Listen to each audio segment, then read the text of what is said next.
Now today we are going to start the second chapter inverse trigonometric function. यहाँ पे चूंकि identities आपकी delete हो चुकी हैं तो पूरा का पूरा क्वेश्चन जो चैप्टर जो बेस है वो सिंप्लीफिकेशन पे है या प्रिंसिपल वैल्यू पे है। दो हो सकता है एक आध क्वेश्चन हम आपसे डिस्कस करना चाहिए because that may be important for those students who will be appearing for JEE examination, engineering entrance examination.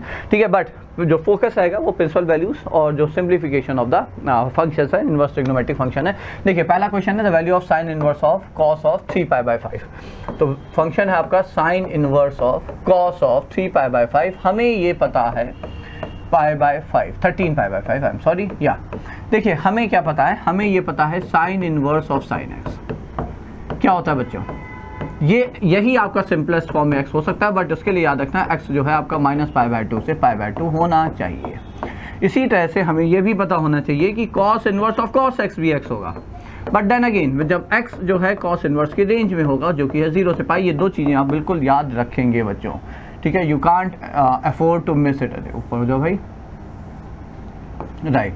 ठीक है, अब यहाँ पे देखिए यदि हम इसे cos को साइन के टर्म में लिख भी दें या साइन इनवर्स को cos के टर्म में लिख भी दें तो क्या ये 13π/5 हो सकता है? नहीं हो सकता, क्योंकि ये जो भी वैल्यू है अंदर as a X you can't get it out as a like final answer. Reason simple है बच्चों, रीज़न ये है कि साइन इनवर्स का जो रेंज है जो भी इसके बाहर आएगा वो -π/2 से π/2 के बीच में होना चाहिए। अच्छा, एक जो सबसे इंपॉर्टेंट आइडेंटिटी है वो है sine inverse x plus cos inverse x. What is it? This is equal to π/2, so I'll be using this identity to convert it into cos inverse। तो हमने लिखा this is π/2 minus cos inverse of 13π/5।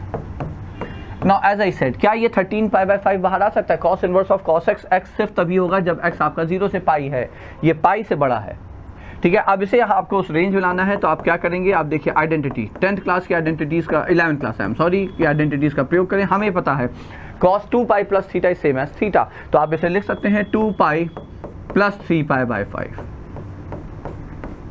Plus 3π/5। No isn't that same as 13π/5? ठीक है, और cos 2π plus theta is what? cos theta, तो π/2 minus cos inverse of cos of theta 3π/5। अब आप देखिए 3π/5 ऑफ कोर्स पाई से छोटा है बच्चों, तो ये cos इनवर्स cos हट जाएगा। Answer is π/2 minus 3π/5। How much is it? तो ये हो गया आपका pi -6, so -π/10, so that should be the answer. ये हो गया पहले का आंसर। ठीक है, आई थिंक इट्स डन। ये जो रिक्वायर्ड थी चीज़ें वो हमने आपके सामने लिख दी हैं।